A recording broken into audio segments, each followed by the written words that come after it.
Pelatih Timnas Indonesia, Sintayong, memberi peringatan keras kepada anak-anak asuhnya setelah laga pertama kontra Timor Leste. Laga pertama Timnas Indonesia versus Timor Leste yang termasuk dalam rangkaian FIFA Matchday itu berlangsung di Stadion Kapten Iwayan Dipta Gianyar, Bali pada Kamis 27 Januari 2022. Peringatan keras yang diberikan Sintayong sesuai laga tersebut tak lepas dari penampilan buruk Timnas Indonesia pada babak pertama. Pada babak pertama, Timnas Indonesia sejatinya tampil dominan, baik secara penguasaan bola maupun total peluang. Namun, Evan Dimas dan kawan-kawan tak kunjung memanfaatkan penguasaan bola dan peluang yang lahir menjadi gol. Mereka justru lengah hingga kecolongan satu gol pada menit ke-35. Adapun gol yang membuat Timnas Indonesia tertinggal dicetak oleh penyerang 17 tahun andalan Timor Leste, yakni Paulo Gali.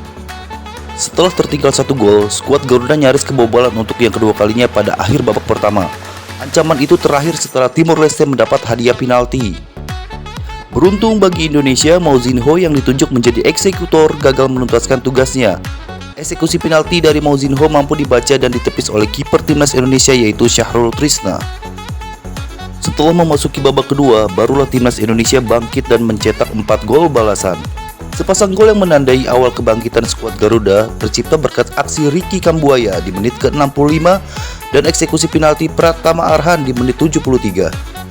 Lalu, Timnas Indonesia menegaskan keunggulan lewat 2 gol bunuh diri. Kiper Georgino Jos di menit ke-77 dan bek Filomeno di menit 80. Kemenangan ini menjadi modal positif bagi Timnas Indonesia yang akan kembali melawan Timor Leste pada hari Minggu tanggal 30 Januari 2022. Akan tetapi, di balik kemenangan itu terdapat kekecewaan dari sang pelatih Sintayong. Sintayong tak bisa menerima penampilan buruk Timnas Indonesia pada babak pertama kontra Timor Leste. Pelatih asal Korea Selatan itu pun memberikan peringatan keras. Dia mengatakan bahwa Indonesia tak akan bisa menjadi tim kuat di Asia Tenggara jika tampil buruk seperti babak pertama. Saya pikir, performa pada babak pertama harus dievaluasi dengan baik. Dengan performa seperti itu, kami tidak akan menjadi tim yang kuat di Asia Tenggara, kata Sintayong dalam konferensi pers sesuai laga. Sintayong kemudian berjanji akan berusaha keras agar Timnas Indonesia bisa tampil lebih konsisten dan tak mengulangi kesalahan serupa pada laga-laga selanjutnya. Semua pemain harus evaluasi. Saya akan berusaha agar tidak terjadi kedua kalinya, ujar Sintayong. Sementara itu, salah satu pemain Timnas Indonesia, Pratama Arhan, juga menyadari kekurangan yang dimiliki skuad Garuda Indonesia. Pratama Arhan pun berkomitmen untuk memperbaiki kekurangan sesuai arahan Sintayong. Secara permainan, secara tim, kami kurang kuat.